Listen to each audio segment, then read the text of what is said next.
The rain poured heavily that night, blurring the neon lights of the city as Ethan Blackwell stepped into Joe's family diner, a place far removed from the luxury restaurants and private clubs he was accustomed to. He had come here out of a restless urge, tired of the polished walls and hollow conversations of his world, craving something ordinary, something real. Dressed in a plain coat and cap, he blended in easily, just another weary man escaping the storm. He took a corner booth, ordered black coffee, and settled into silence, letting the hum of clattering dishes and the chatter of tired families wash over him. That was when his gaze fell on a boy sitting alone at a table near the window. The child looked no older than 8, his brown hair unkempt, his clothes too thin for the cold, his sneakers worn down to holes. A waitress had just set down a plate before him, a simple burger with fries and a glass of water.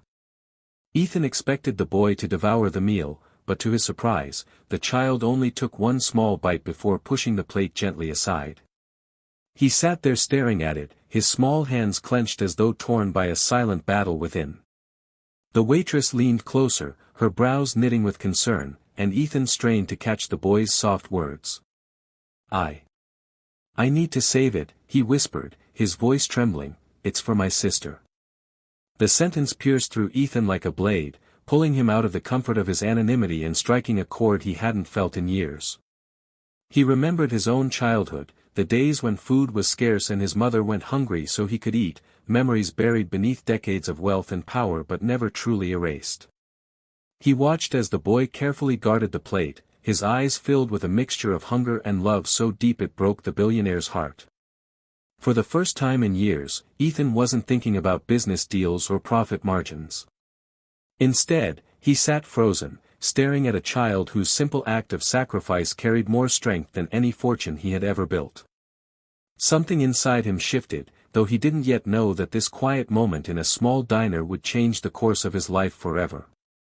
Ethan couldn't take his eyes off the boy as the diner's hum seemed to fade into the background, leaving only the quiet struggle of a child who carried more weight on his shoulders than most adults ever would.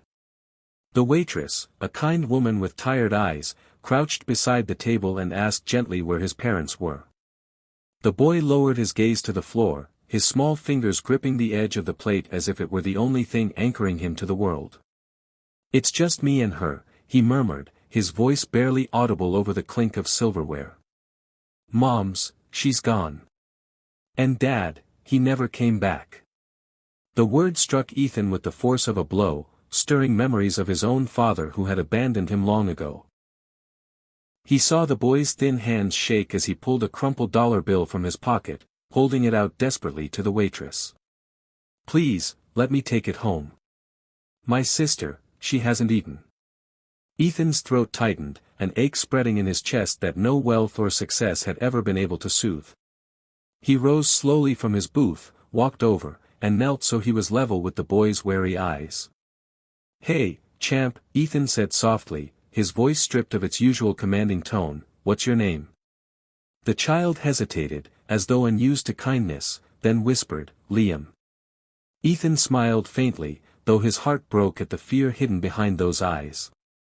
Liam, he repeated gently, how about you and your sister eat together tonight? My treat. For a moment, the boy looked at him with suspicion, as though kindness was something foreign, a trick he had learned not to trust.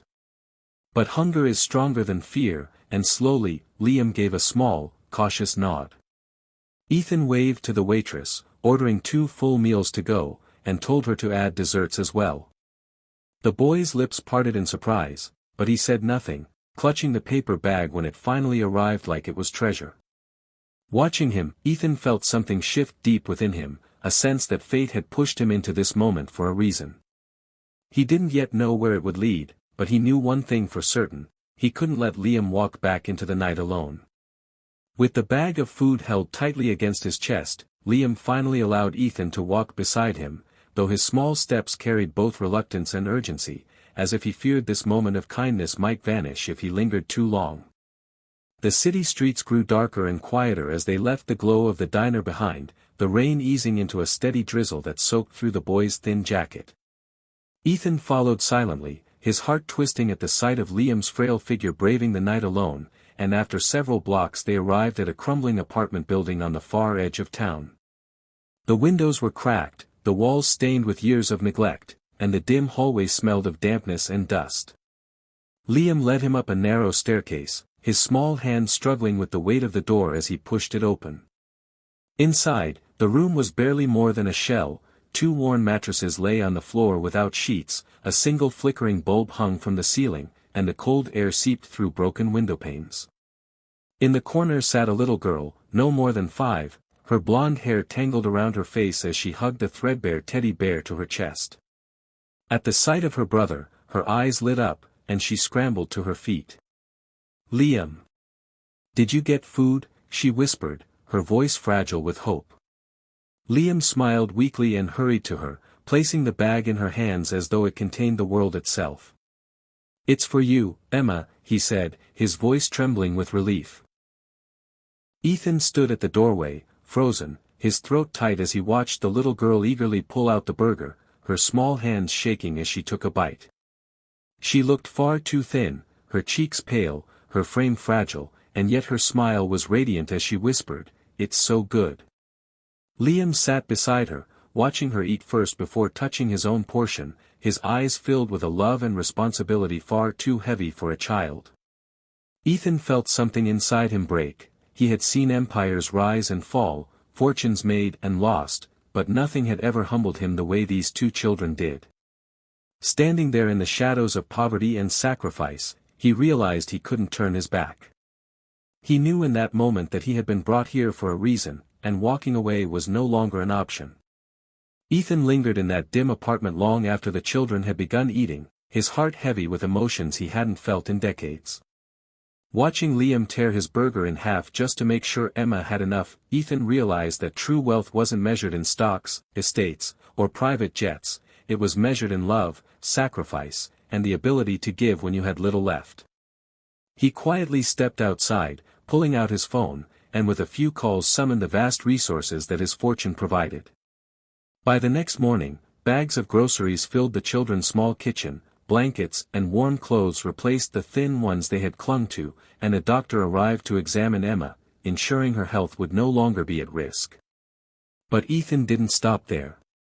He arranged for a proper apartment, safe and warm, and put money into a trust that would cover their education and future. What struck him most was that he didn't feel like a savior. Instead, he felt as if these children had saved him, unlocking the parts of his heart that years of power and greed had buried beneath layers of steel. In the weeks that followed, Ethan visited often, helping with homework, telling Emma bedtime stories, and listening to Liam's quiet questions about the world. Slowly, they came to trust him, their walls lowering until one night Emma hugged him tightly and whispered, "Thank you for saving us." Ethan's chest ached with emotion, and he realized the truth. He hadn't just saved them, they had given him a family he never thought he deserved.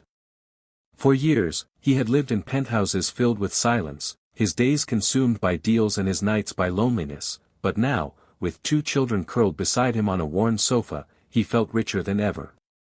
The world would never know what he had done, there would be no headlines, no recognition, no applause. And that was how he wanted it, because this wasn't charity, it was love. Ethan Blackwell, once the untouchable billionaire, had finally found something his money could never buy, a reason to live, a family to protect, and a second chance at a life filled with meaning.